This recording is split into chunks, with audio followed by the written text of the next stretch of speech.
the thing I always forget to do. Let me make sure. Okay.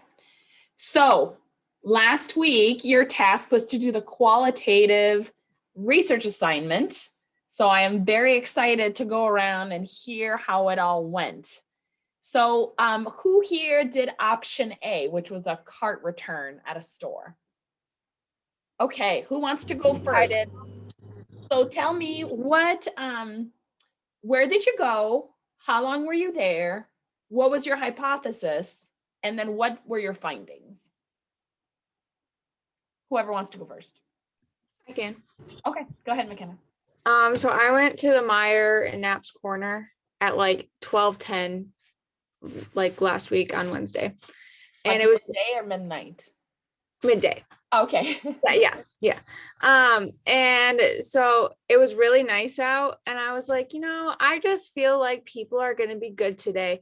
And so I predicted that everyone was going to put their cart back in there, in the cart corral or whatever. And I was right.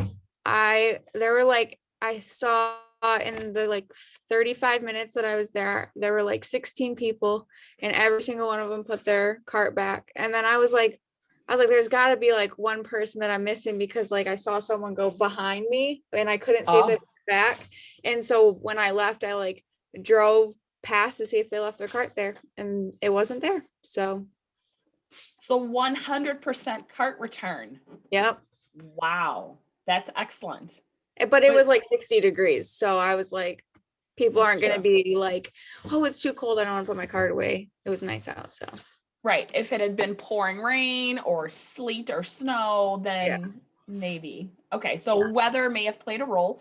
Did you notice anything about the participants that you observed, like a specific age group or family type that you're like, well, maybe they're just more likely, like my participant pool was skewed? Yeah, there was like two families that had like kids, and it was like a husband and wife, I think. And then the rest, I mean, there were elderly people, there were college students, like they looked like they were college students. So it was a wide range of people. And so yeah, really mixed. Awesome. Very cool. Thank you, McKenna. Who would like to go next? I can go. Okay, go ahead, Chris. I observed people at Walmart doing the car returns, because like I was like lucky enough that my sister works there. So when I dropped her off, I was absorbing them at 4 p.m. And then when I went to go pick her up, I absorbed them at 8 p.m. right before she got out for work. And then my hypothesis was that people were more likely to return their carts in daylight than at nighttime. So that's what I'm looking at. And then like I think for the 4 p.m. group, only one person didn't return their cart. Okay. And then like at nighttime, I think like 9 people like didn't return their carts. Oh, out of how many? Do you remember? What was that? Out of how many were there total at night? I think it was only like 14 people. So the majority didn't return. Yeah. But I think it was kind of interesting that it was like mainly like the females that didn't return their carts. And I was kind of thinking, I would just say, well, maybe they have that belief of just like, it's kind of dangerous for them at nighttime to like be walking around in the parking lot at night. Okay. Although, so I teach this section to another group, and some of them ended up doing calculations of how far the cars were to the cart corral, like whether being further away would be like less likely than to return it. So and we were having this discussion because between different stores, some of them have more cart corrals. What did it feel like at Walmart? Were there several opportunities for people to return their carts, or was it just a few? I think they had several opportunities. Like they weren't too far apart, but I was towards the middle of it. Okay, I'm trying to, save them some grace here. No, they were just being lazy, or maybe safety, like you said. That's what I kind of pointed out. It was just like maybe they had a concern for safety. So when they didn't return them, did they just leave them right by their car? Yeah. Okay. Because that was interesting too, having the discussion of people who decide not to even take the cart outside of the store, right? Like they just make themselves into a bag tree to carry all the bags so they don't have a cart to deal with. But that wasn't the issue. They were just leaving the cart by their car. Mm-hmm. Okay. Well, interesting hypothesis there with 2 different times. Very cool. Thank you, Christopher. Who'd like to go next for cart return? I can go. Oh, sorry. Whoever wants to go. Okay, I guess I'll go. So I went to Target last week on Wednesday. And my hypothesis was that more women would return carts than men. And I ended up not seeing very many men at all. I think I saw like 2 men the whole time. And the 2 men that I didn't see weren't even using carts. They both just carried their bags out. Okay. So my hypothesis wasn't really proven, but it also wasn't really not proven. You just didn't have enough of a large sample size to compare gender. Okay. What did you say? What time in the day you went, Grace? Maybe I just missed it. It was like 1:30 to like 2:30. So afternoon. Huh. Yeah. So what might be some hypothesis why you didn't see as many men? Do you think it's store related, time related? I feel like it could be time related because I feel like women take more time out of their day to care for their family. So like a mom might have went like grocery shopping or went to pick up something for their kid during the day. Mm-hmm. I wonder too, like whether Target appeals more to women maybe than men. Just throwing out some possible ideas here. Okay. Interesting. Thank you. Noella, did you want to go next? Yeah, ahead. I actually thought we had to like pick like 2 options. So I did one in Maya and then I did more Target. Okay. And my find was very different from what she got. So I don't know if it has to do with like where you live because like for my hypothesis was like Maya is gonna have more people than a Target, and then Target had more men shopping and like groups of young teenagers that were in the group of 2 or 3, so they don't shop alone. And there was some parents, but not so many of them. Mostly were like men shopping with. They were usually coming out with like one grocery for the car. I said like they both gonna return the car. Both those people are gonna return the car, which they did. And through the whole parking lot for Target, only one left like the car outside. I didn't see anyone take them back inside. And for Maya, I don't know for the car if it has to do with like how far, because like most of the people at Target park close to the entry. So the car was like close to the entry, and they were like car return was close to the entry as well. Vince Maya, they were like parking, the car return was like far away from the entry, and most people I found they were parking a little bit far from the entry. And for Maya, only one person, he was like a grandpa, so he was like old. He's the one who left like the car to the parking lot, but also another grandpa came in and took that one back inside. Oh, so he came in and then grabbed the lost cart and brought it in. Yeah, I don't know if it has to do like how much balance, because the first one didn't have a lot of balance to like return the car. So or walk far away from the car. So it was very close to the car. Okay. And I found that like most old people, I didn't see any old people shopping in Target, but mostly was old people were shopping in Maya. Okay. So it sounds like both stores, most people returned their carts. Yeah. Okay. Was weather an element for you? Like, was it just a beautiful day? It was like 6 o'clock. I started at Target, and then 6:31, I went to Maya. They're very close. Well, they're like close to each other. There's a little bit drive, but not so far. Okay. Yeah. But it wasn't raining. It wasn't cold. No. Okay. Well, Yang, I'm surprised by this, that someone would have grabbed someone else's cart. I feel like right now with COVID, people are like not wanting to touch carts unless they disinfect it.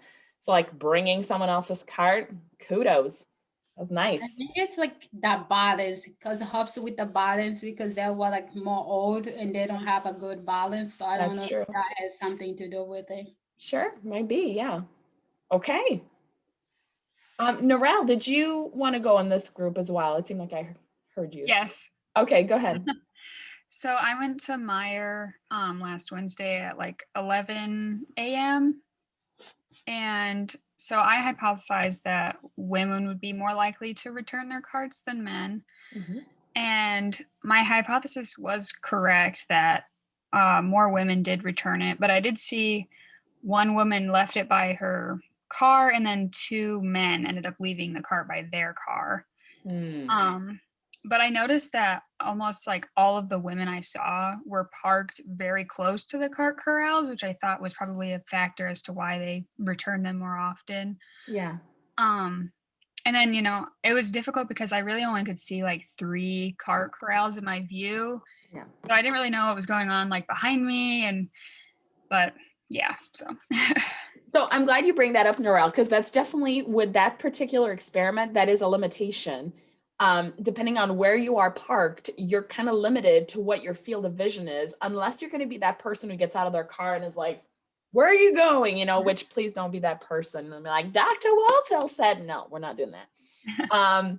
So if you're in your car, you are limited to the field of vision. And I had another student tell me I had to keep reparking because these huge Suburbans would park in my way and then I couldn't see. And so obviously there needed to be some finagling and switching around so you can have good visibility. But Yeah. yes, that is an inherent limitation of any qualitative and observational study, right? You are limited by what you can observe yourself. That is why there's a benefit to doing a double rater, right? Like if you were in your car parked in one direction and then someone else in a car facing the other way, then you guys can kind of look at all of the data and maybe have a better grasp. But yeah, that's just beyond the scope for this. But yeah, okay. Very interesting. Anybody else did option 1? I did. I did as well. I did as Okay. well. Oh my gosh, I also almost did. everyone did. Okay, Katie, go ahead. So I went to Walmart at like 4:30 and I hypothesized that more women would return their cart, but I actually had more men return their cart than women. Okay. Yeah. I only seen like 23 people at 4:30, so. Was it about equal groups between men and women? Yeah, I only had 8 men return their cart, 6 women return their cart, and I can't remember how many people I didn't have return their cart. Wait, sorry to interrupt, but what day did you go? I think a Saturday.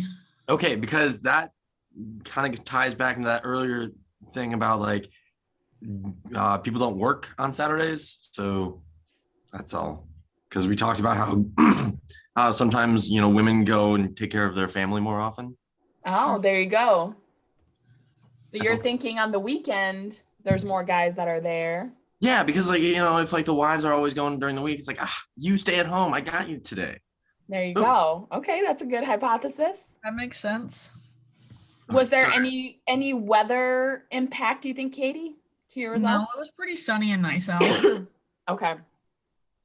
Again, this is kind of more fun when we do it in the fall semester because sometimes it's snowed already and then students will tell me like, well, this person was really pushing their cart hard, but there was so much snow, they finally gave up, and you're like, well, I kind of get that, right? You kind of, yeah.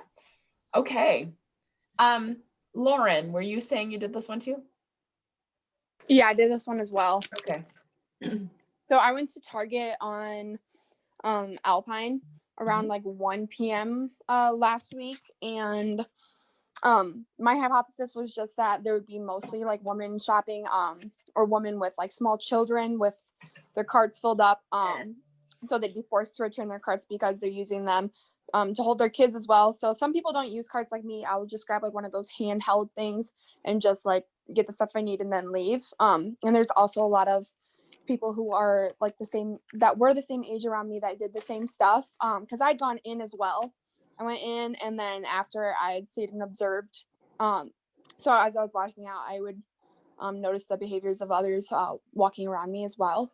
And my conclusion was that it was mostly all women. There were a few husbands with their wives, but I didn't really see any men individually shopping at Target, as the appeal is usually more towards women anyway, because they have a lot of fashion and beauty products that I think usually pulls women to shop there anyway.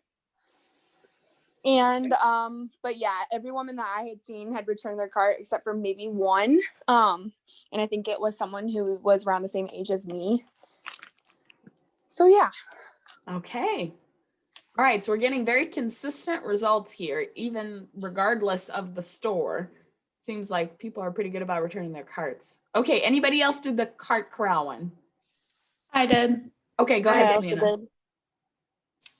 Okay, so I did the carts and then men versus women.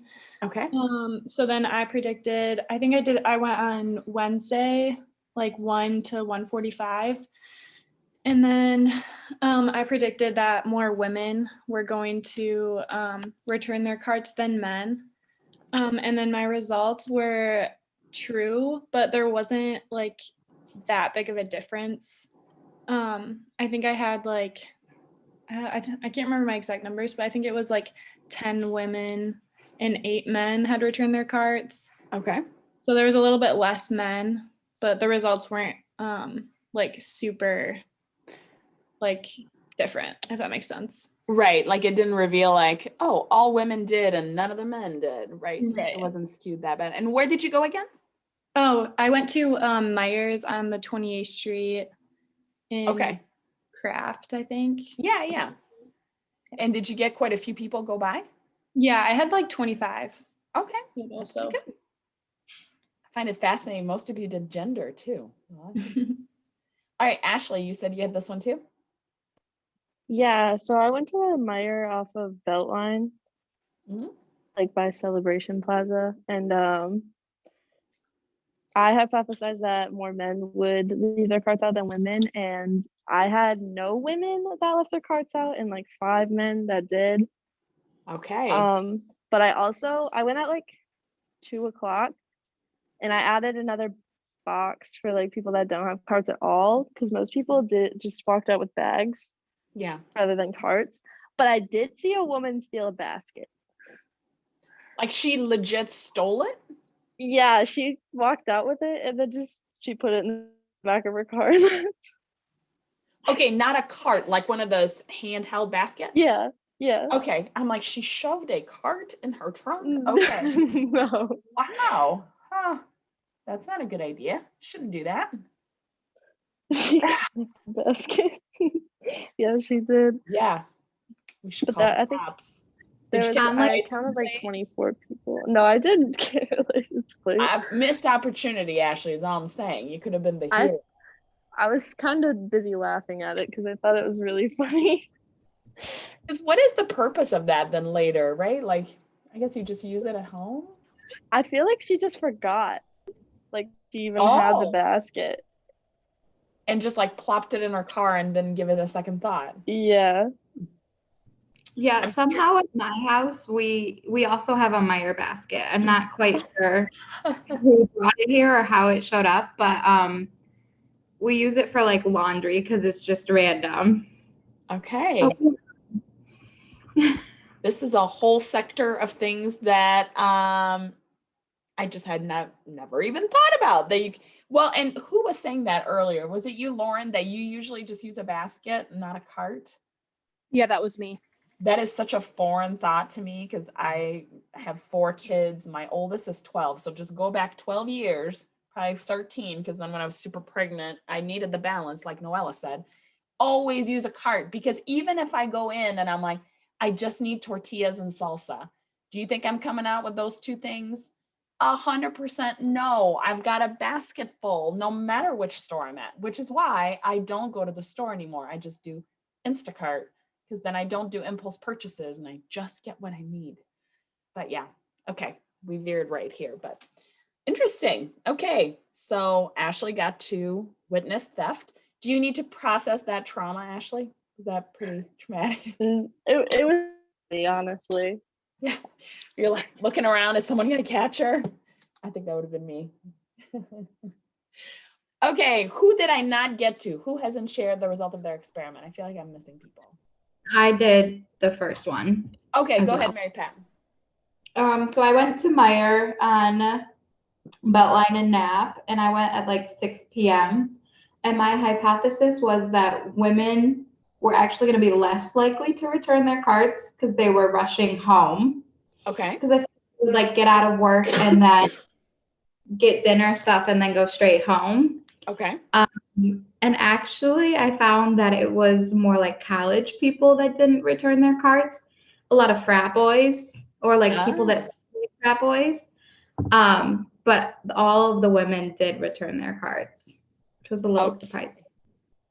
How many people did you witness during your experiment? It was like 20, I think it was 26 or 27. So it wasn't that many. So it sounds like you observed men and women, but also you observed age. Is that right? Yeah, I guess accidentally. Yeah. Okay. And it seemed like younger people didn't return their card quite as readily as older individuals. Yeah. Okay. What do you think that's about? I think like the college students that I saw, I think that they just didn't care about returning their cards. They were like, oh, whatever. But the adults, like somebody said earlier, a lot of them had kids with them, so they had to take the card to their car. Right. And then they were likely to return it. Mm-hmm.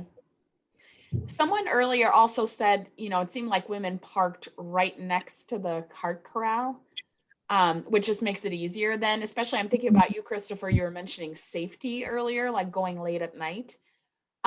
Is that something that you guys pay attention to or think about when you go to the store to park close to a cart corral, or is it whatever? I just I try to park closer to the front. Okay. I park closer to the front, and then I have pepper spray too because don't trust people. Yes. It's good. Yeah, call. I think it depends on the type of day. Sorry. I think it depends on the type of day. Yeah. Like if it's a beautiful middle of the day, it's like noon, I might park a little bit further away to walk. Mm-hmm. But if it's like 8 at night and I'm at Meijer, I'm going to park as close as I can so I can like get out faster. Yeah.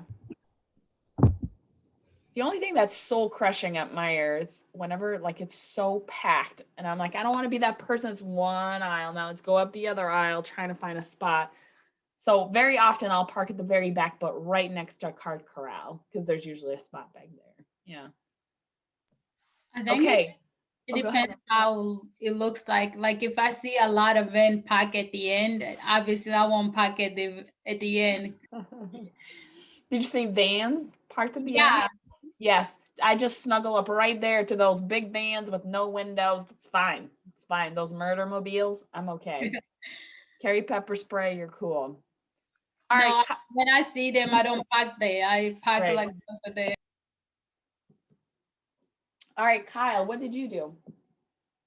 Okay, so I did option 3, which I feel pretty unique, honestly, guys. Come on. We all did cart returns. Did anybody else? Because did everybody else go? Elizabeth, did you go?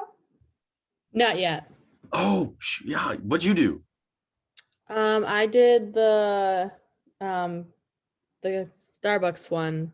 I went to option 2. Okay. Well, Kyle, you go ahead. You lay it on us, and then Elizabeth, you go next. Okay, so I have to set the scene a little bit. So I went to a bowling alley. This song played on repeat the entire time. Oh, yeah. The entire time I was there. So I was there for an hour and a half. Oh my gosh. Yeah. That's so I was looping. Yeah, I know. That's why I had to play it. So my hypothesis was that groups of 3 or more wouldn't follow the COVID protocol. And so right when you walk in, they say like, oh, there's just 3 rules. Stay in your lane with your table, stay 6 feet apart from anyone else, and always have your mask on unless you're eating or drinking. So it was really easy to watch because it was just like, so who's gonna break the rule first? Yeah. And so I only had 4 groups. So that was pretty small. And so that was kind of like one of my biggest takeaways about how important the sample size is, because it was 4 people, or like 4 groups, and it really didn't give me much data. So after an hour and a half, I went, this is rough. And you're like, I can't listen to the song any longer. Yeah. So we can unpack your trauma too, Kyle, from that song. You're going to wake up having nightmares. Yeah. Toot-a-doo. I mean, it's been stuck in my head for a while now. Yeah, it's good. But so I will say they had really good deep fried pickles. So that was kind of like a savior. But There you go. so other than that, my findings for the small group was that it was supported. The groups of 3 or more all just immediately broke off and like took off their masks and like tried to get as close together as possible. And so it was nice because like there was a group of like 11 guys and like masks off immediately. And like they were all just like, yeah. And it was like, so it was 6 per lane, but they had 11. So like they all crammed together. So like that was already breaking a couple rules. But so it was like, oh, rough. And that actually was really interesting because a group of 2 who was next to them who were following the COVID protocols left and early. Because the only reason why I know this is because you had to pay for time, and they had like an hour left on their bowling thing, and they just bailed.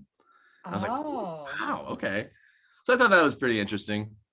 Now you've got me curious. That group of 11, because I have seen this, and I'm curious to see what everyone's experience is. We're taking a slight, left turn here and talking about COVID, but were they trying to follow the rule, like mask off, but they're like slowly eating popcorn, so they're like, that's why my mask is off? Or were they like not even trying? No, like they like took them off.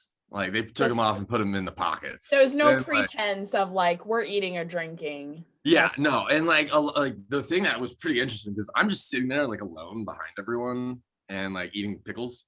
Yeah. So like they're like, talking about like, oh man, it's so nice to not have to wear the mask. And it's like that's like literally the first thing you see like when you walk through all the doors.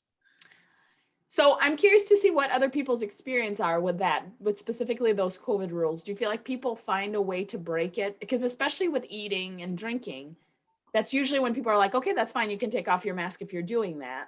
But then people stretch that, right? Has anybody experienced that or?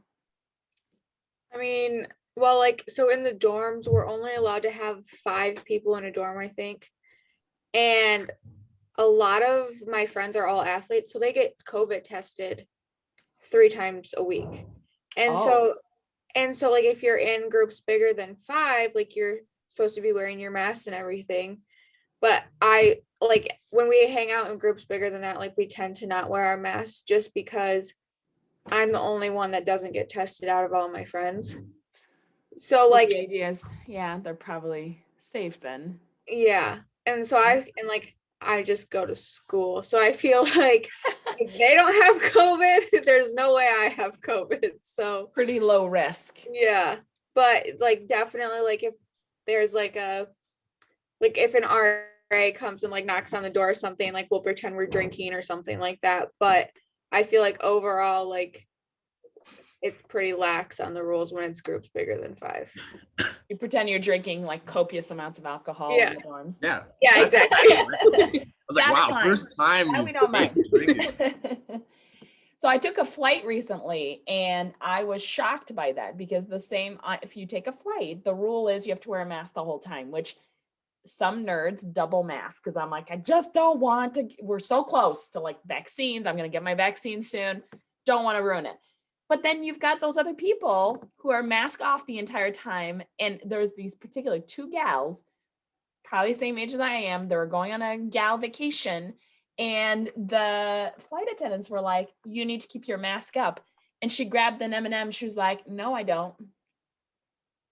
And I was like, oh, that is bold.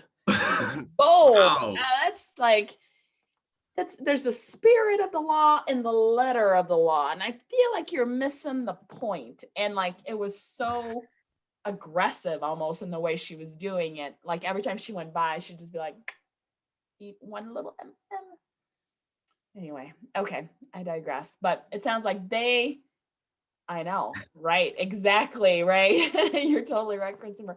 That's why I was asking that of Kyle, like, were they pretending to eat a popcorn or like something? But no, it sounds like. I attributed this because like it was a really tiny town. Like it's in, Harbor Springs that like the population. Oh, because you were skiing. Yeah. Yeah. And right. so it was like my whole thought was that it just wasn't a very big thing, and like I don't know about you guys, but the further I go north, like the less the COVID rules apply. 'Cause Yeah. they're like, doesn't matter to us. We see no one. Right. And so like I kind of attributed that to a little bit of like a cultural thing where it's like, hey, like we don't do it as hard and like we don't police it much. And Right. so that was my biggest thing. Well, and that leads me to my next question. Were they ever asked to keep their mask on by management or? No. And like, like honestly, like the 3 people that were working were the waitress who gave me pickles a lot, but that was it. And then the person who was giving out the shoes.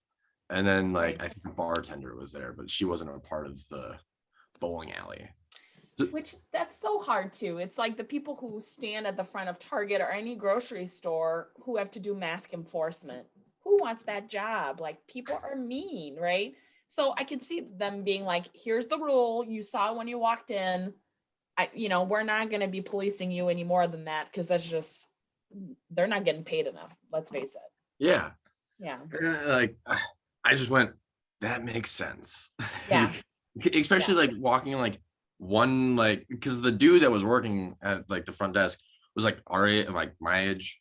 Like he was not going to go up to a group of 11 like grown adults and be like, excuse me, sirs. Yeah. Mask up. Right. Yeah.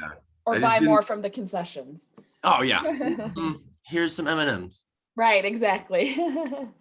Okay, very cool. That's a very fun experiment. All right, how about you, Elizabeth? So I had went to a little like bookstore coffee shop thing, and when I was there before COVID, I would usually see a lot of people that would congregate together and walk super close to each other and just be generally too close to begin with.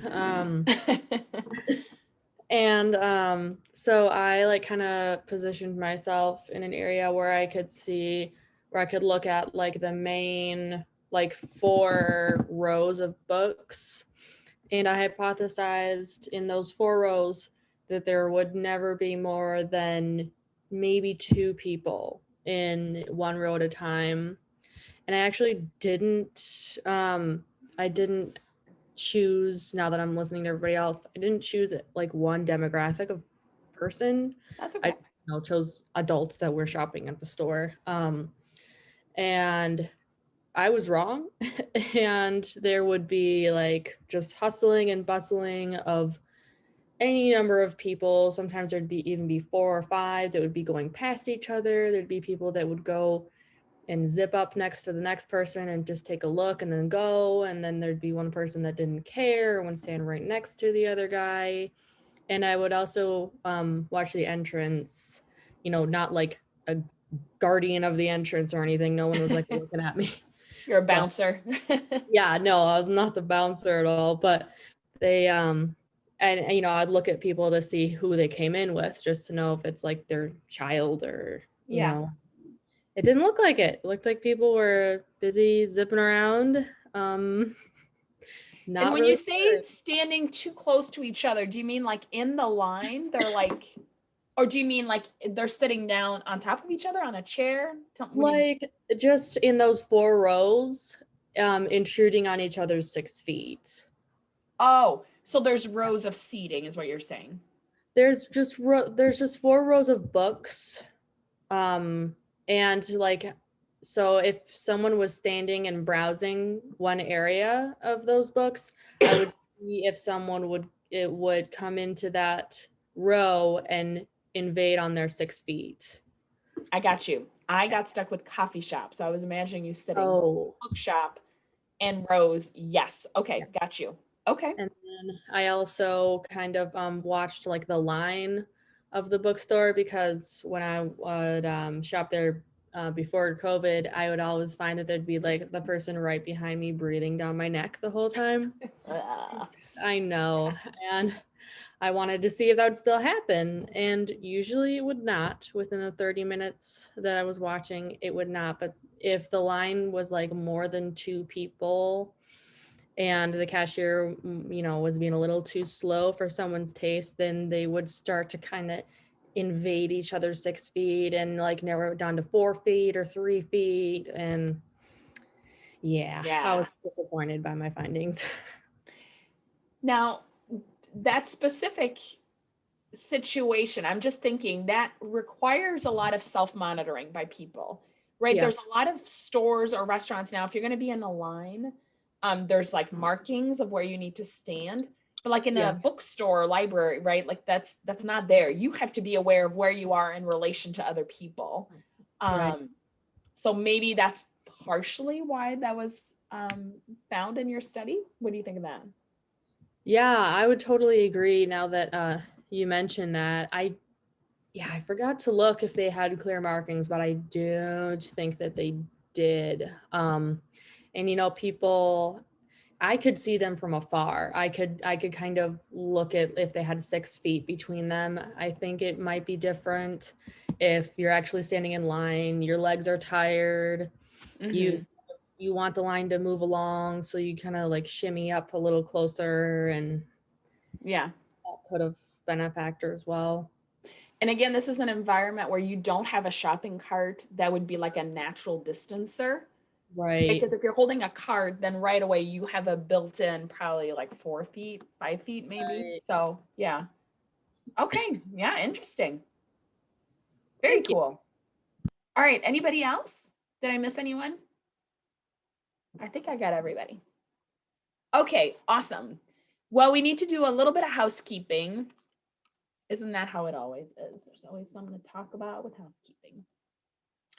So this week is week 9. So we are going to talk, we're going to do lecture 8. Your references are due today. Now, references, what I'm looking for is an APA list of the 10 to 15 articles that you plan on using for your research paper.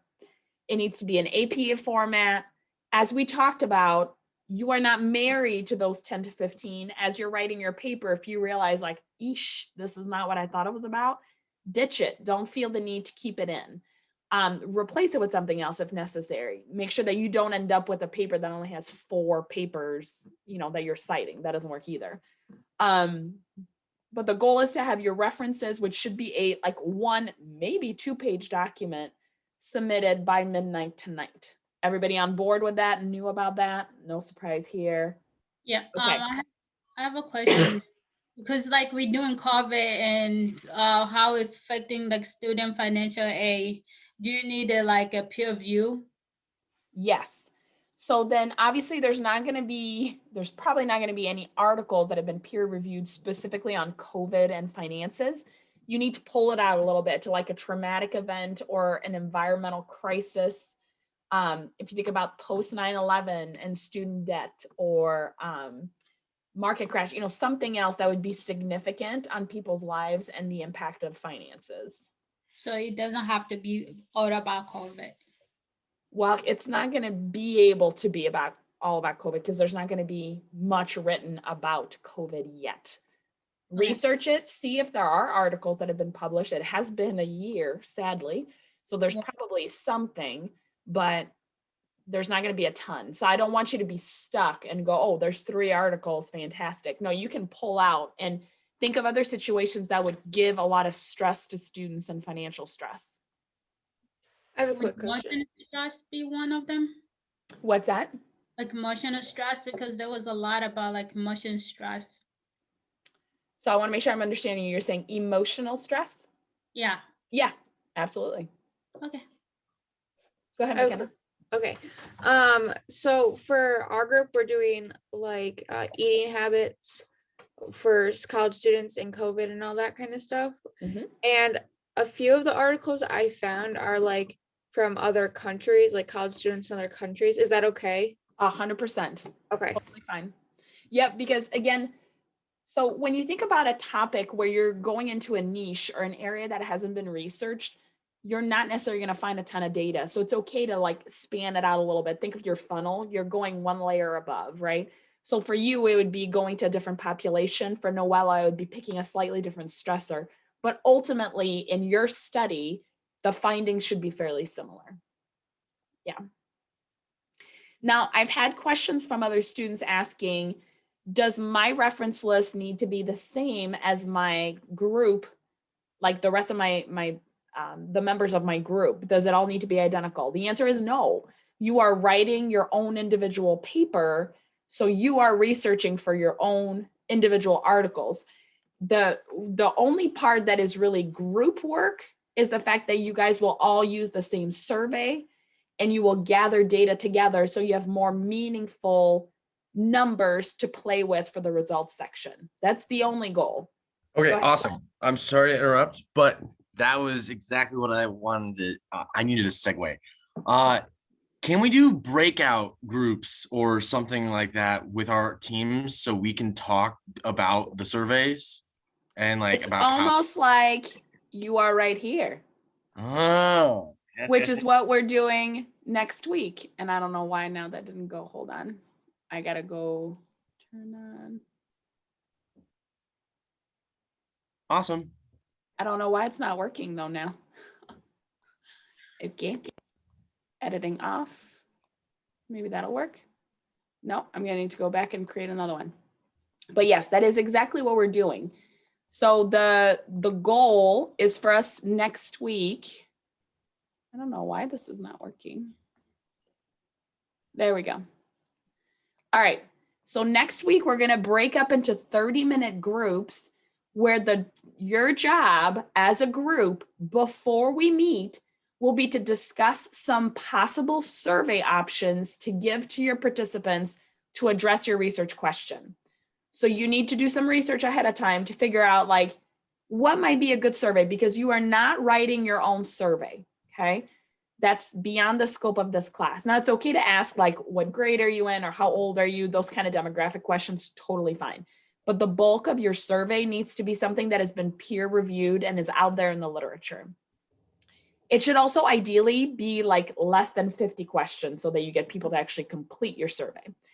So talk amongst your groups, figure out a few options for surveys. And when we meet next week, we will have small groups. That's what's called the group presentation.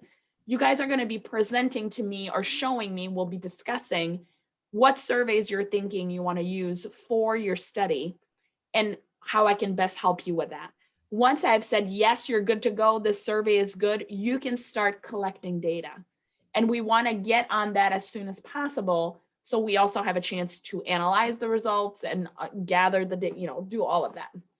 Okay. So having said, what's that? Do you need the website where we got the article? So your reference list is the APA format. Yeah, I know. Do we need the website or? So remember, as per APA format, the last line says where you gathered it from. So just follow APA format for that.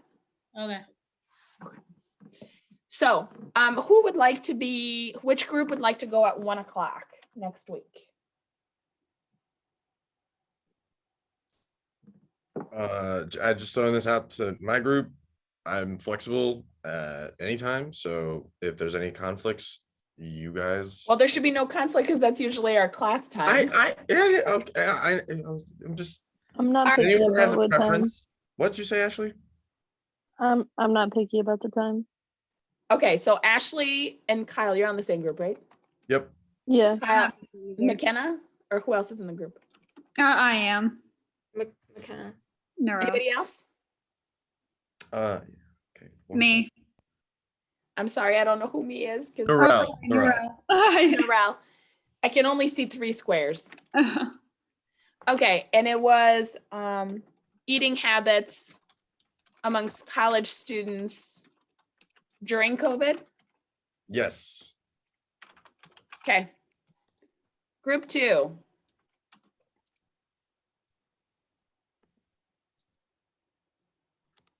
Anybody?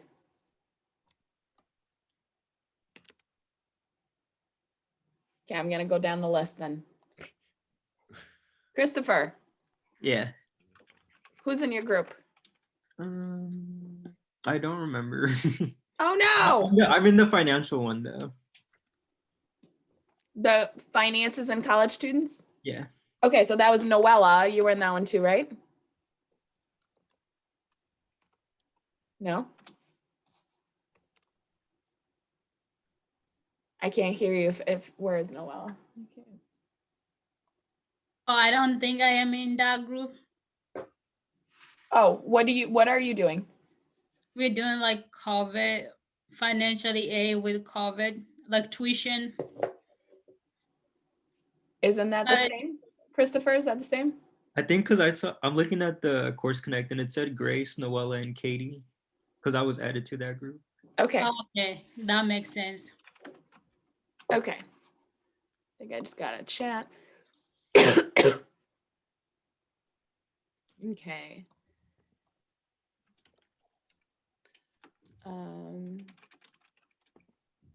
Should we call it financial issues? It's just doing financial issues because it's hard to find anything that relates to COVID. College students specifically. Yeah. Okay, now I think I saw in the chat, Elizabeth, you wanted to do 2? Yeah. So it was Elizabeth, Lauren, Mary Pat.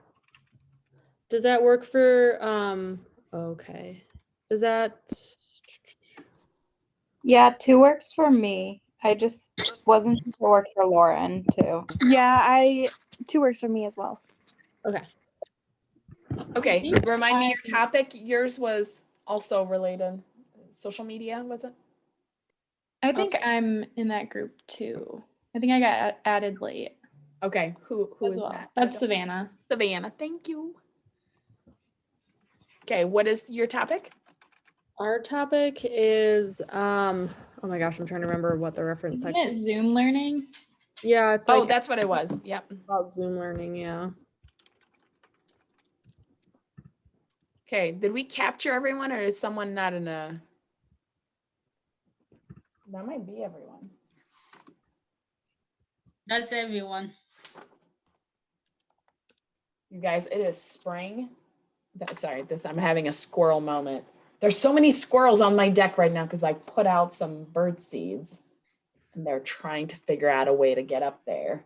But it's suction cups up to my French door right here. So they're not going to get too close, but they're thinking about it. There's 4 of them. And the golden retriever puppy has not noticed them. Otherwise, you'd hear a lot of barking.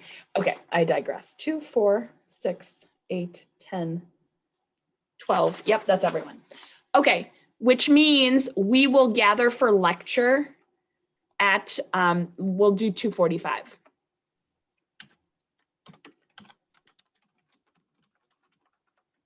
Okay, so we will meet individually. So next week, the only people who should log on at 1 o'clock are Ashley, Kyle, McKenna, and Narelle, so that I can meet with the 4 of you. We can really talk about your survey, what you plan on doing. This way I can best help you. So, and then we'll talk till 1:30. And then Christopher, Noella, Grace, and Katie, you log on, and then we'll do our 30 minutes and so on and so forth. Make sense? Yes. Okay. We don't have to meet before that. I'm sorry, what? We don't have to meet before that.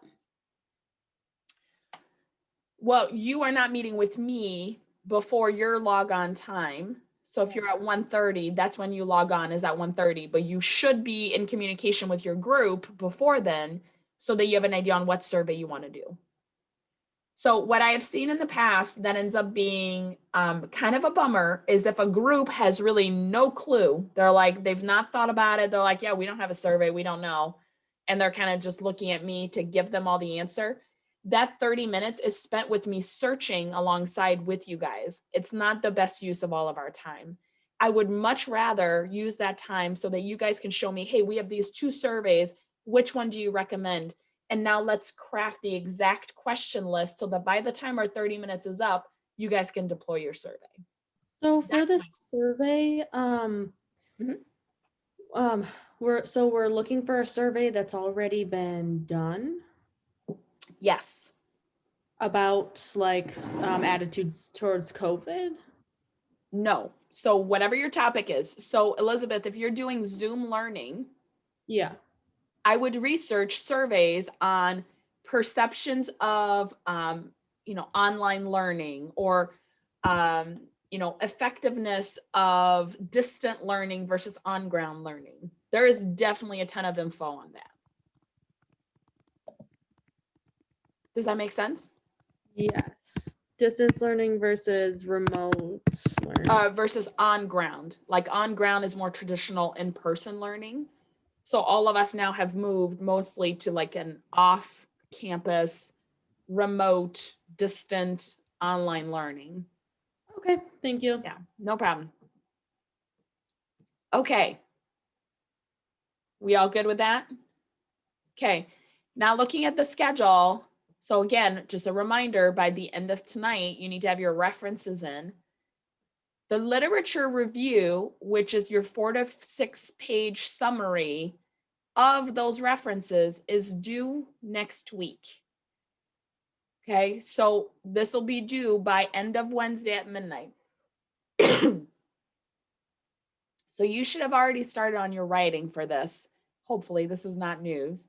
If not, get started soon. And again, please go back, look at the top of our Course Connect page. There's an example literature review right here. You can use that as a reference. But remember, and I think I have something else. Where did I put that? Literature review how to. Click this also if you need to, on how to write an integrated literature review. Because again, you're not just going to have an article by O'Brien and Shea, they found da da da da da da. In this study by Lee and Sue, they found da da da da da. We're not doing that. We're finding a way to combine it and see what do they have actually in common. And then you structure your paper with subheadings.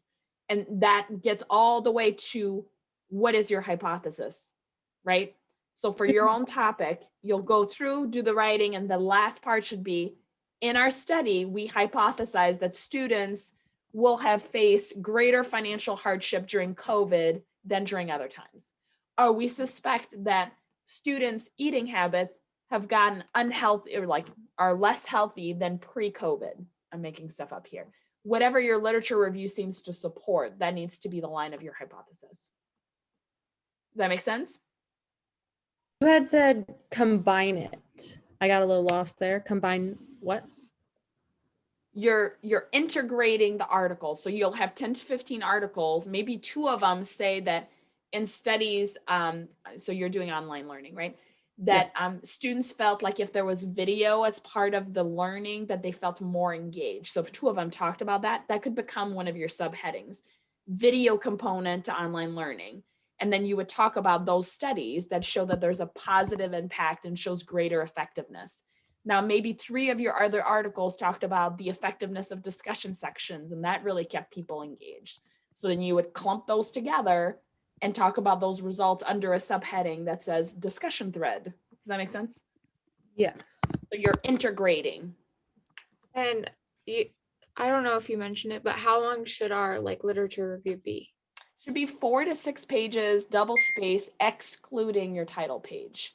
And you do not need to include an abstract. Okay. So if you go back to that example that was at the top, I think that one is only 3 pages and a little bit. So it's kind of on the shorter end, but had good quality. I'm not one, again, page numbers are not a huge deal to me. If you submit 2 pages, we're going to have a problem. If you submit 15 pages, I don't think it's going to be exponentially better than somebody who submitted 4. You know? In other words, don't drive yourself crazy. Okay. We good? Okay. Then I suppose we should get to lecture.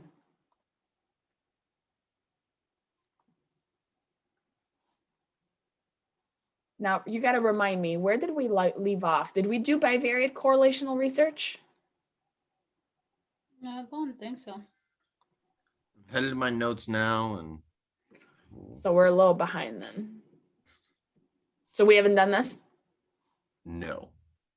The last lecture we did was probably sampling. Yes, that sounds familiar. Okay. All right. So this will be part refresher for you guys back from stats. Okay, so if we break down these terms, bivariate, what does that tell us? There are 2 variables. Yes. Correlation, what do we think correlation means? Like it's like similar. It's similar, is that what you said? It's like combine two things to see the similar. Yeah, so it's looking at their relationship. Yep. So a correlation, another word would be association, right? So how connected are these two variables? In other words, if I change one variable, am I going to see a corresponding change in that other variable because they're so closely linked? Okay. If I decide tomorrow, my whole life is going to be about eating Chick-fil-A 3 meals a day. And on Sunday, I'll just make sure I buy extra Saturday so I have extra on Sunday. Okay. So increase in Chick-fil-A eating might lead to an increase in what would be another variable? Cholesterol. Cholesterol. I love it. My other class went in a different direction. Okay, good. Other ideas? Happiness. That's exactly what the other class said though, like happiness. So possibly. I actually, a little known fact here, I don't like Chick-fil-A at all. I don't find it Me good. neither. I completely agree. I kind of don't get it when people are like, let's go to Chick-fil-A. And I was like, but why? Why? It just tastes like it's like a big love lump of chicken. It's kind of nasty. No. Yeah, the only thing that I redeeming are those fries. Those are pretty good. What are they, waffle fries or? Waffle fries. I like the chicken nuggets. I don't like care for their chicken sandwich, but the nuggets are good. They're good. Okay, maybe Okay. that's I haven't tried the right thing, but I'm definitely, yeah. Anyway, sidebar. But those would be two variables, right? So if I eat Chick-fil-A every day, maybe I have some corresponding health variables which will change accordingly. Maybe my mood will be better or different accordingly. Maybe my finances will be impacted one way or the other, right? Okay. So bivariate correlation, the implication is that if one variable changes, there is a corresponding change in the other variable. Okay. Do you guys see the big screen or the little screen? Are you seeing this? Yeah, chapter 8 overview. Okay, Bivariant correlation. So we'll talk about what is a bivariate correlation in greater detail than just my quick summary here. And then we're going to look at association claims specifically when it deals with both construct and statistical validity. Both of those are important in bivariate correlation. Okay, so here is one example of a correlation or an association between two variables. Here's a list of individuals that were part of the study. Here was their score on a well-being scale. And here is the percentage of conversations that was rated as deep talk. Okay, deep talk, I think in the study, let me double check if I have a note on that. I don't. I think it meant it's not just superficial, like how's the weather, how was your day? And it's more like deeper conversation. Okay, so if you're looking at this chart, what information can you glean from it? First off, is it easy to see a relationship between the two right now? I don't think so. Okay, first, what does score on well-being scale mean? That's a test, like a score that they got. We have very little information. So the higher the score, the better or higher they rated in terms of well-being. Okay. Well, I think this is like, I don't like this table because like person A 4.5 80% for deep conversations rated, or percent of conversation rated as deep talk, and then person D is 4.1 and is 42. Yeah. That's basically half, just, and that's only 0.4 difference. Okay, very good. So we're not seeing maybe a very solid trend. But looking at it just like that, it can be a little hard to figure out. So the first thing you can always do is you can create a graph to visually represent it, okay? So on this, you could have your scores on the well-being scale, okay? Pardon my doodling, it's not very good, but this will be, whoa. Okay, that's 1. I'm just gonna go with it. 3, 4, and this is 5.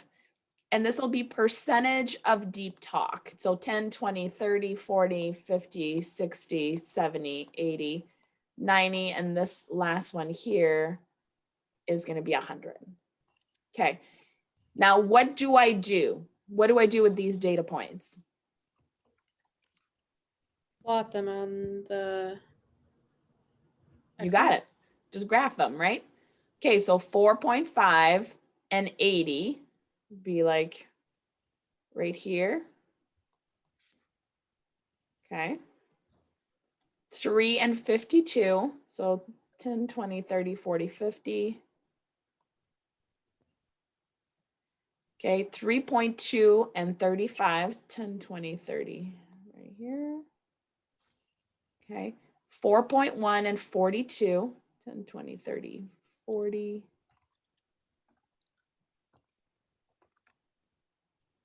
Like right here. 2.8 and 16, be like right here. Okay, this is not the world's best graph, obviously, but it gives us an idea.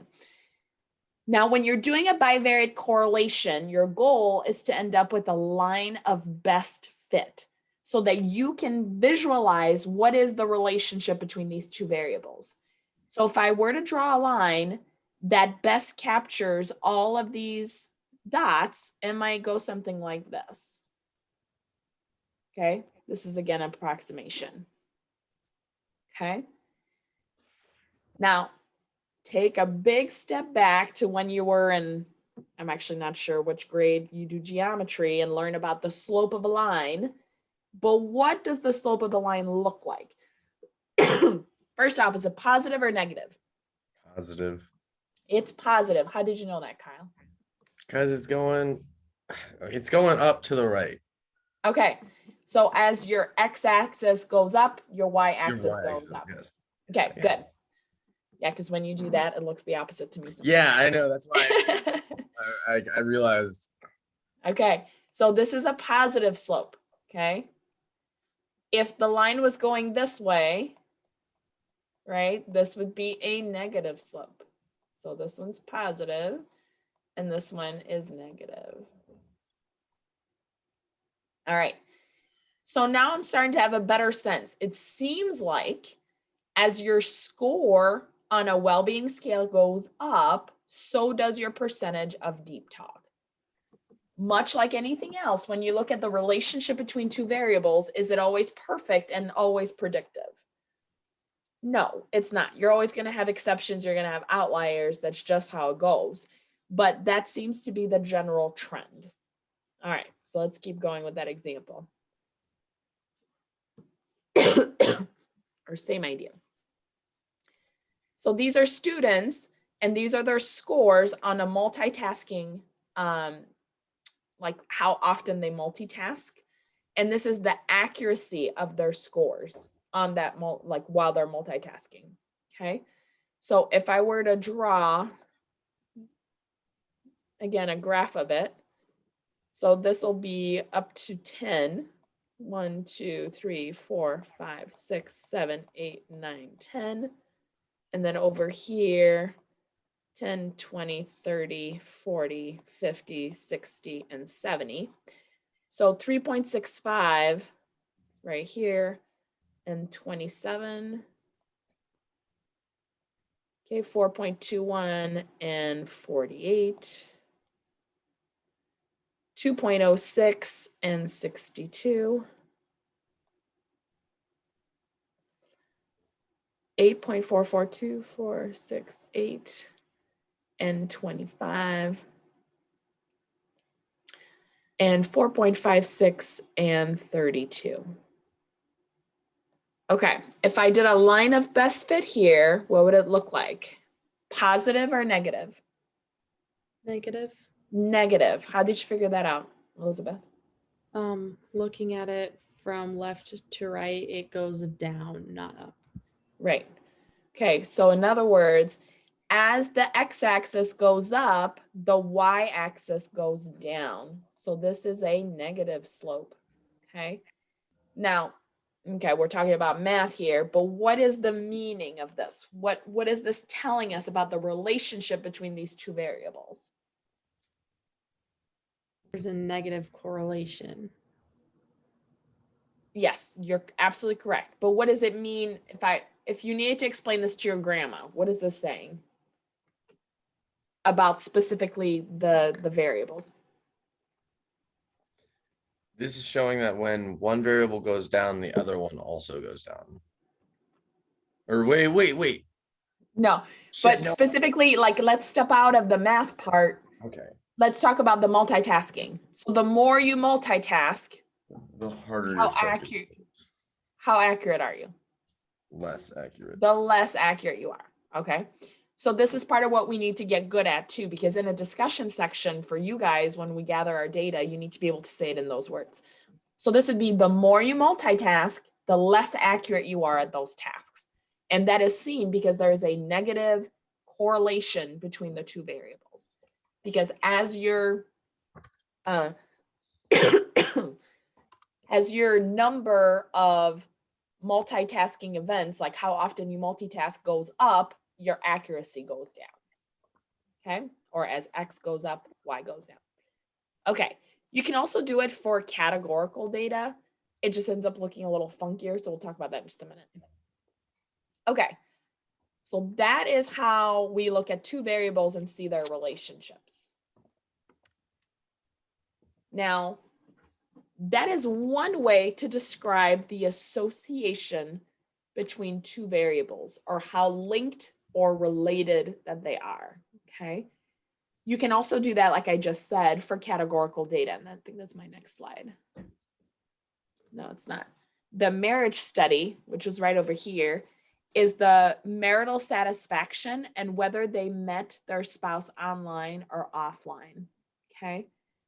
We'll talk about this in a minute, because even though you could do an R test or a correlation test, this would be best suited for a T test, comparing the average score of those who met online versus those who met offline. We'll just talk about that in a second. Okay. If you are looking though at quantitative variables, meaning you have actual data, numbers, like the example we gave earlier, this is a well-being scale score that's been converted to a Z-score, and you can see the percentage of deep talk that they have. Notice this is the line of best fit, okay? Now, what strength of association would you say this has? In other words, is there like a really strong relationship between these two variables?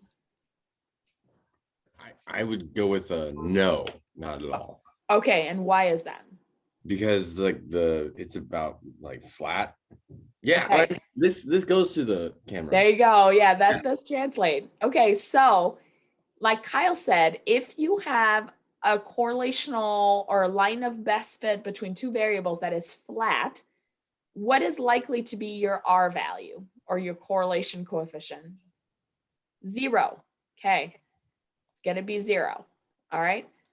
The stronger the relationship, the closer it'll resemble the max value, which is 1 or -1, okay, right here.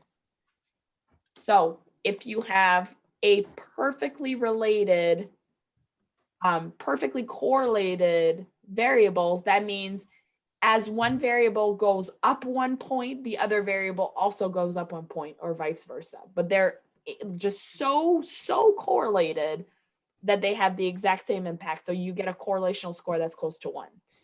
In the social sciences, how often do we see correlational scores to 1? I'm going to say very few.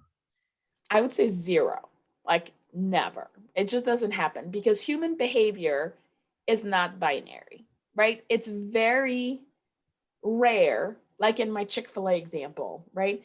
We may think that that's going to have a huge impact on health, but maybe for somebody in their genetics, that's not a problem at all. They can handle it, right? And for somebody else, it'll crash them so hard they might die. Like obviously that's another outlier, like reaction, right? But there's so many factors at play. It's so complex that for just two variables to be involved to have a perfect relationship is just not likely in the social sciences. So this is the strength of association that we look at. So if you get a correlational score of 0.5 or higher, and again, that's 0.5 up to 1 or negative 0.5 down to negative 1, that is considered a large or strong relationship. Okay. 0.1 is small or weak. 0.3, medium or moderate. So this one here, this is actually a 0.28. Okay, so it'd fall right in here because it's between 0.1 to 0.3. So it's a small relationship. Okay, now this is the multitasking ability and the frequency that they multitask. Again, let me change my color here because that's gonna not look right. Line of best fit would be something like this. Okay, because as one variable goes up, the other one goes down. Okay, So and can you explain one more time? Because if I had, like, if this was like a quiz question or something, I would just be like, whoa, where do I put my line? well, yes. So few things. You are not going to be asked to put a line. So that is the good news on that. That's just, so let's see, let's erase all on the slide. I was being maybe a little dramatic here with my drawing. I don't think it's actually that strong. I think the correlation, I just looked it up, is negative 0.19. So it's maybe closer to like that. So don't worry about that, Elizabeth. You're not going to be asked to do a line of best fit. You may be asked to graph them. And then you may have to well, actually, no, let me go back. We are not in statistics. We are in research methods. You won't have to do anything with that. You just need to know what a correlation is and what is a strong versus weak correlation and what's a positive and negative correlation. So if I'm looking at my research, for actually a couple of my classes, if I have a, so if I have like a chart that looks like this with like a bunch of dots on there, I guess I would just like, I don't know. I'm still like, where would I put that line? Well, you wouldn't. Like no one would expect you to do this. Okay. This would be a like grad level, and plus even then you would get all of your data, and then you would ask SPSS or Excel to draw the line of best fit because this is so many data points. Okay. Yeah. Thank you. No problem. Okay, but the bottom line here, this is a negative correlation. And what strength of correlation is that? Weak. Weak correlation. How did you know that, Kyle? Because it's closer to 0.1 than it is to 0.3. Right.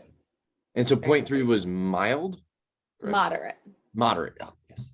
Yep. Okay. All right. So when information is categorical, meaning you're not giving quantitative data, you're given just two options. So did you mean online or offline? Okay. You can graph it like this. Sorry, this is bugging me. Let me switch it to a different color. Okay. You can graph it like this, where you put in all of their scores just down the online one and the offline one. This would be a scatter plot, but you could also do a bar graph where you end up showing here what is the average and you compare the two averages, right? So you calculate a mean. This is a far more likely scenario to describe this data than doing these scatter plots. Scatter plots are susceptible to outliers, right? If I've got an online couple that's like, woo, we're way up here, and a married couple that's like, life is awful, right? Those are not, they're gonna draw the eye to say something more than really what the group is saying. So again, looking at the arithmetic mean or the average is a better way to go. Okay. If you are doing that for a categorical variable, you are utilizing a t-test. This should be back If you move the cobwebs out of your brain, back to stats, we covered what t-tests were. So you are comparing the mean of one sample minus the mean of the other sample divided by the actual standard deviation times the square root of 1 over the sample size of the first sample plus 1 over the sample size of the second sample. Okay. Will you be asked to do this? No, this is not a stats class. All you need to know is if you are comparing categorical variable, you would use a t-test rather than a correlational analysis or bivariate correlation. Okay, so what makes a study correlational? Because we're looking at associations, right? Well, it's if you have two measured variables, okay? Neither variable is being manipulated. You actually gather data on all of them. Okay, so when we do that, we need to look at our association claims. This is something we've talked about before. So first, we look at construct validity. How well was each variable actually measured? How well did we do that? And we'll go over that in a minute. Statistical validity is how well does the data support the conclusion? Internal validity is can we make really a causal, a path, like a linear path or inference because of the association. And external validity is does it generalize overall to the population that I'm trying to measure, okay? All right, so let's break those down one at a time. Construct validity. That is how and how well was each of the variables measured. This is going to be very important when you guys select your surveys. If you are looking at financial stress and you decide to do a survey that says, how happy are you? I might say, well, that's maybe not measuring the construct. Happiness may be one part of financial stress, but it may not be all of it. So looking at a stress scale that is maybe multifaceted that also looks at finances, I think that would be better, right? If you're looking at eating habits and stress, that you're not just looking at a perception thing, like, do you eat healthy? Yes, no. Well, are we really measuring that construct really well, or it's so face valid, right? So you need to make sure that whatever measure or survey you're utilizing needs to have strong reliability, right? That it's not going to give us different results different times, and that it's actually measuring what it's intended to measure, right? So if we're measuring, eating habits, is it actually measuring that, or is it just giving us a surface level answer as to eating habits? Okay. And again, I just mentioned this already. Is the question going to be susceptible to face validity? Is there going to be an issue of discriminant and convergent validity, which we'll talk about again in just one moment? Okay. So these are some things you need to keep in mind. All right. So variable 1 is where did people meet their spouse? Variable 2 is marital satisfaction. That's an actual scale. It's a 4-item couple satisfaction index, which, pause for a moment. What do we think about that? You're looking at satisfaction and you're asking 4 questions. That's a wee bit short, right? So when you go through, you need to make sure that your measurement answers these validity questions. So this is what we just covered. The reliability is right here. You guys can look at that on your own, but face validity. Does the item look like a good measure of where people met their spouse? So if I'm asking, did you meet your spouse online? Yes, no. That's pretty clear, right? Same way. The items on this CSI, are they actually face valid? Do they actually show us, are they good ways of assessing marital satisfaction? Okay. Criterion validity is how it relates to other measures. So for instance, do people's answers on the CSI item correlate with behaviors or outcomes related to marital satisfaction, such as divorce rates or number of arguments?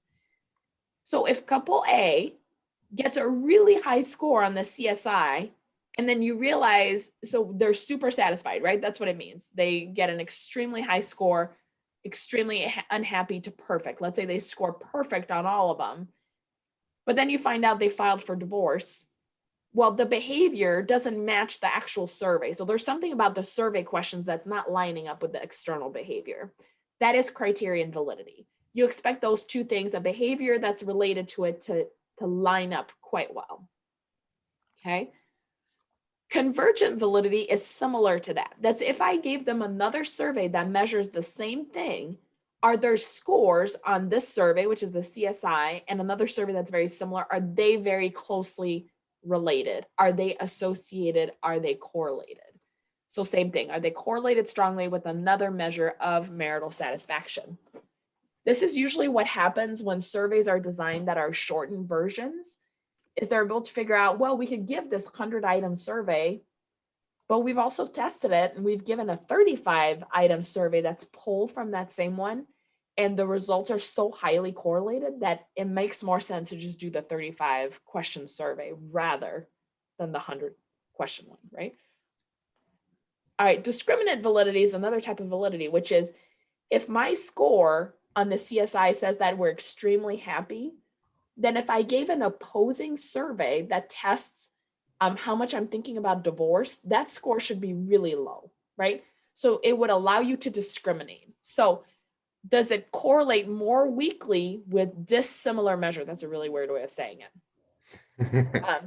But do you know what I mean? Like you're testing it against something that's opposite.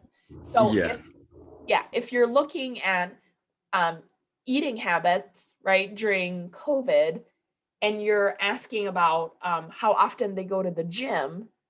So maybe if they have bad eating habits, maybe they're going to the gym less, right? Like something that would be opposite or discriminating in a way, not in a bad way, but like the content. Okay. So that is construct validity, okay? Statistical validity is there a strong effect size? Does it show us that these two variables are really highly associated with one another, okay? And is the correlation significantly, statistically significant, which you would find out through running an analysis, right? So again, for the purpose of this class, we are not running through that stats except for your project at the end, and I'll help you guys out with that. But we need to know then at that point, based on your data, is your results statistically significant? Because you could say, just like with your card example, I heard a lot of you guys talk about your qualitative study and you said, well, my hypothesis was proven true. Well, the truth is we haven't run the analysis, like the numbers, which you didn't need to do. But someone could poke holes at that. You're like, well, you can't really tell if your hypothesis has been confirmed or refuted because we haven't run the analysis. And it might be, if, 8 men left their cart and 6 women left their cart out of the total sample size, maybe that is actually a significant difference that points to a gender difference. But you need to figure that out first, right? And run the stats. And when you analyze statistical validity, you always need to look at outliers. Are there any outliers present that could be explaining away the results that are in front of you? You also want to make sure that you don't have a restriction of range. So if you're looking at, let's say finances, right? And you're looking at students in your sample that are all, they all go to Harvard and they're all trust fund babies, right? Well, you've got an issue with restriction of range, right? You're looking at only the very wealthy. I'm making assumptions right and left here, but you know what I mean? Like so then are we really seeing a relationship between the two variables, or did we restrict our range because we looked at a participant pool that was really not reflective of the rest of the population? And then lastly is the association curvilinear. I don't know if I have an example of that. I don't think so. So let me draw that out. Okay. Do you know what curvilinear means? I don't think so. Curvilinear would look something like this. Okay. You're like, that's a normal curve, Dr. Wolta. I remember that from your stats class. A+ student, yes. But also, this is a curvilinear relationship. So let's look at number of doctor's visit. Oh my word, sorry about that. And then down here, this will be age. Whoops, I did that backwards. Okay, I'm gonna erase. Where's my thing? Do over. It's like that. Okay, now you know where I'm going with this. Okay, so when you're really little, do you see the doctor a lot? Yeah, you get a lot of checkups. Right, like first year would be this. You're going every 2 months, then it's every 6 months, right, until they're age 3. And then it's once a year. And then you get to this place right here that's maybe like you're 20, or maybe I would say even like maybe 15. We'll say that's a 5. Until maybe you're 45. Okay. Where you're not seeing the doctor a whole lot, right? And then what happens as you get older? What happens? You go back a lot more. You go see the doctor a lot, right? Okay, because now you're getting older. Maybe there's just more aches and pains and you need to see specialists. So if someone said, is there a relationship between number of doctor's visits per year and age? What would be the answer? Yes. Yes. But if I'm graphing this, can I draw a line? No. No, right? It would maybe even look something like this, which would suggest no, there's no relationship. But if I'm just imposing a line of best fit on here, that is not telling the whole story. This is why graphing data is so valuable, because then you're able to see a pattern. So if the association is actually curvilinear, there's a way to explain that, okay? So then it could be shown as it's a fancier analysis. Again, you don't need to worry about that or do that in this class, but you can actually get the data from it and you would get a correlational value that would show statistical significance, but it would be curvilinear. It wouldn't be just a slope of a line. So it's a more complex relationship, which makes sense, right? Okay. Does this make sense, curvilinear? Yeah.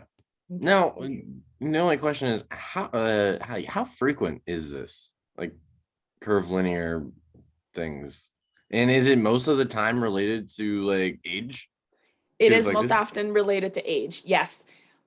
Sometimes it can be, I've seen one which was really sad. I mean, it's not sad. It was with income and it was levels of education, which I was like, because it was showing something like this, right? Like no education and extreme education and then income scale to debt, right? Well, the higher level of education you have, the greater debt you likely have. So then your net worth is lower. Much like if you have no education, maybe you have no debt, but your net worth is also a little less. So the sweet spot's kind of in the middle. This is not me advising you not to go to graduate school. I just like to put an asterisk to that. Graduate school is a great idea. This is just, there's also nothing wrong with trades, right? The amount of money that I pay my plumber and my roofer makes me think I've gone into the wrong business at times. I constantly think about it. Like electrician, I could do it. The amount of money we gave an electrician just to fix these lights, you can see like this one light right here. If you see that, we had them all converted to the pot lights. You like it, that would be $1,600. I'm like, what? How? I mean, honestly, you could have told me $5,000 or $50. I just had no concept how much it was going to cost. So I'm grateful you didn't say 5,000, but how? How is this possible? Anyway. Okay, so yes, most often curvilinear relationships are related to age or income. Yeah, it's whenever you think that there's going to be group effects at either extreme. Yeah, good question. Golly, you guys are going to go back and look at this and you're going to be like, what did this mean? Right? We're just going to move on. You'll listen to the words and it'll make sense. All right, effect size. So there are some associations that are just inherently stronger. So the more the data hangs together, the clearer it is to write a line. So I'm reminded of Elizabeth's question earlier where you're like, there's just a ton of dots. Where do I put that line? Well, that's a weaker effect size because there's so much variability in the data. There's greater variance, right? So this chart versus this chart, at least to me, there's one that's a little clearer where the line of best fit goes. Does it to you? Yeah. Yeah. Which one is easier to note? On the right. Right. This one, it's a little clearer. This one's a little bit, fuzzier with it. So when you get results that are more clumped together, there's less variance, there's stronger effect size. Okay. Now, Think about, oh, go ahead. I was just, did you have the number that's correlated? Because like the one on the right seems like it's closer to 0.5, and then the one on the left seems like it's closer to like 0.3 ish. Like I think they're about the same.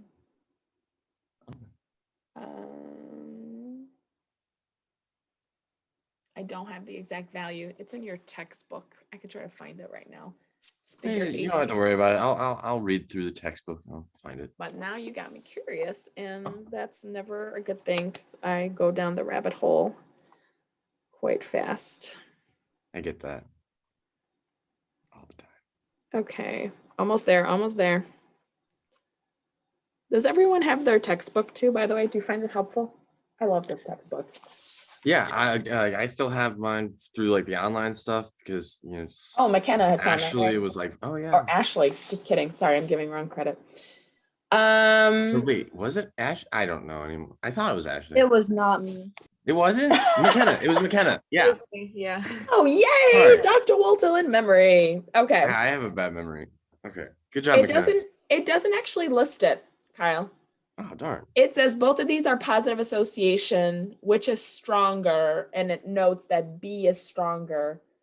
And then it moves right on into the study next about the multitasking. Okay. Sorry. Oh, good. Question. Put that back. All right. And I have ingested an absurd amount of liquid. So in like 2 minutes, we're going to need to take a quick break. All right. So again, effect size, less variance, the more closely clumped together the data, stronger the effect size. Kind of makes sense, right? All right. Again, the larger your effect size, the more accurate you are with predictions. Okay, now statistics and studies, they're not in the business of, the word predicting feels really weighty. Like, I will predict whether you will be happy in your marriage. Well, there's a lot of factors again. But the stronger the relationship between two variables, the more we're able to say, if this, then the likelihood of that is more likely. Okay, so let's look at this, for instance. This is a weird example. Between height at age 18 and height at age 2. I think that is right. There is an interesting correlation. Did we talk about this already? No. Okay.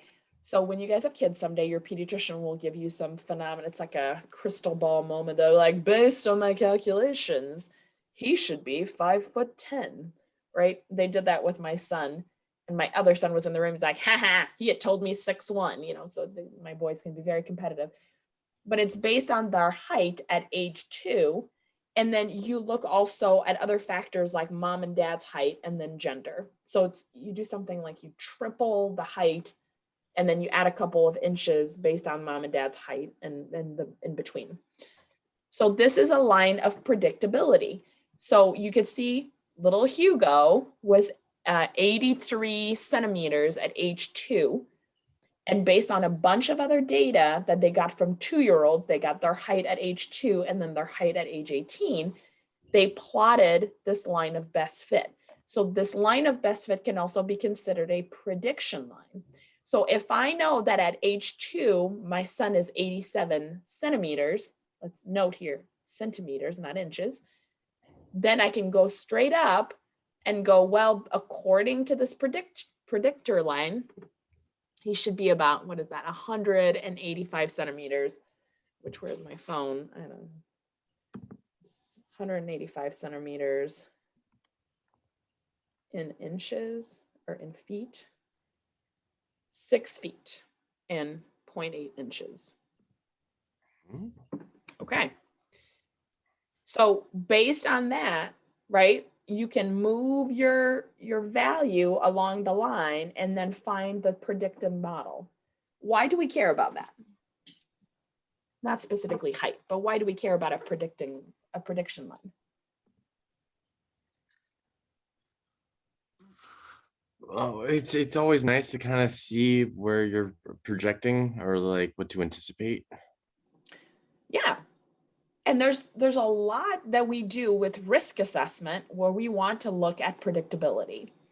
So if I know the incidence of reoffense within a certain group, you know, if the offense was, let's say, a minor, like a drug bust, right? Okay, so they have a drug offense on their record, and I can gather all this data and talk about if they were incarcerated at X age with this particular substance, what is the rate of reoffense? That data can be plotted, and then I can see what is the chance, right? What is the prediction that they will reoffend out of 100%? And then that can inform my future decisions, okay? The same way if a doctor is telling you, based on your current weight now and what I'm noticing with your cholesterol level, your risk of a heart attack is at X. They can use a prediction line to show that, and they can move that around. They can say, if you reduce your weight by 50 pounds, look, your risk of heart disease is reduced by X number. Okay, so this is where stats is cool, you guys, and studies are fun because they can make it real world, and then you see the impact that it has. Okay, does this make sense? Prediction line? Yes? Yes. Okay. Let's take, can we do like just a quick 10-minute break and come right back? Sounds good. Okay, I will see you all again in 10 minutes and we'll continue. Perfect. Bye.